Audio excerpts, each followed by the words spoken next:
Tradition 11. Our public relations policy is based on attraction rather than promotion. We need always maintain personal anonymity at the level of press, radio, and films.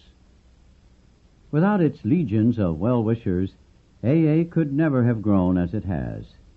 Throughout the world, immense and favorable publicity of every description has been the principal means of bringing alcoholics into our fellowship. In AA offices, clubs, and homes, telephones ring constantly. One voice says, "I read a piece in the newspapers." Another, "We heard a radio program." And still another, "We saw a moving picture." Or, "We saw something about AA on television." It is no exaggeration to say that half of AA's membership has been led to us through channels like these. The inquiring voices are not all alcoholics or their families. Doctors read medical papers about Alcoholics Anonymous and call for more information.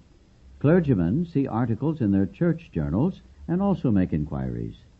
Employers learn that great corporations have set their approval upon us and wish to discover what can be done about alcoholism in their own firms. Therefore, a great responsibility fell upon us to develop the best possible public relations policy for Alcoholics Anonymous. Through many painful experiences, we think we have arrived at what that policy ought to be. It is the opposite, in many ways, of usual promotional practice. We found that we had to rely upon the principle of attraction rather than of promotion. Let's see how these two contrasting ideas, attraction and promotion, work out. A political party wishes to win an election, so it advertises the virtues of its leadership to draw votes. A worthy charity wants to raise money. Forthwith, its letterhead shows the name of every distinguished person whose support can be obtained. Much of the political, economic, and religious life of the world is dependent upon publicized leadership. People who symbolize causes and ideas fill a deep human need. We of AA do not question that. But we do have to soberly face the fact that being in the public eye is hazardous, especially for us. By temperament, nearly every one of us had been an irrepressible promoter, and the prospect of a society composed almost entirely of promoters was frightening. Considering this explosive factor, we knew we had to exercise self-restraint. The way this restraint paid off was startling. It resulted in more favorable publicity of Alcoholics Anonymous than could possibly have been obtained through all the arts and abilities of AA's best press agents. Obviously, AA had to be publicized somehow, so we resorted to the idea that it would be far better to let our friends do this for us. Precisely that has happened, to an unbelievable extent. Veteran newsmen, trained doubters that they are, have gone all out to carry AA's message. To them, we are something more than the source of good stories.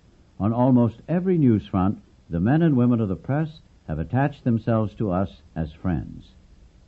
In the beginning, the press could not understand our refusal of all personal publicity. They were genuinely baffled by our insistence upon anonymity. Then they got the point. Here was something rare in the world, a society which said it wished to publicize its principles and its work, but not its individual members. The press was delighted with this attitude. Ever since, these friends have reported AA with an enthusiasm which the most ardent members would find hard to match. There was actually a time when the press of America thought the anonymity of AA was better for us than some of our own members did. At one point, about 100 of our society were breaking anonymity at the public level. With perfectly good intent, these folks declared that the principle of anonymity was horse and buggy stuff, something appropriate to AA's pioneering days.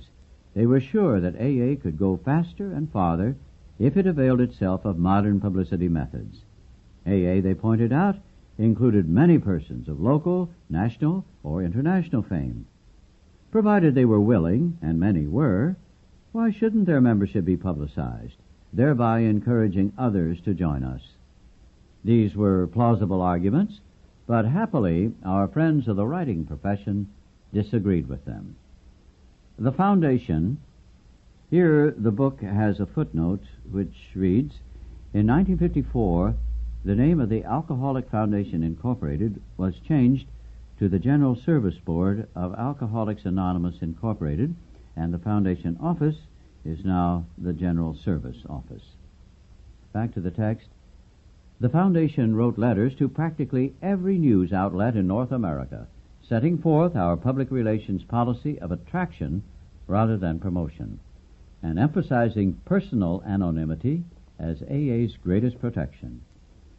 Since that time, editors and rewrite men have repeatedly deleted names and pictures of members from AA copy.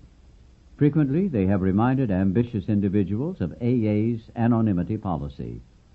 They have even sacrificed good stories to this end. The force of their cooperation has certainly helped. Only a few AA members are left who deliberately break anonymity at the public level. This, in brief, is the process by which AA's Tradition 11 was constructed. To us, however, it represents far more than a sound public relations policy. It is more than a denial of self-seeking. This tradition is a constant and practical reminder that personal ambition has no place in AA. In it, each member becomes an active guardian of our fellowship.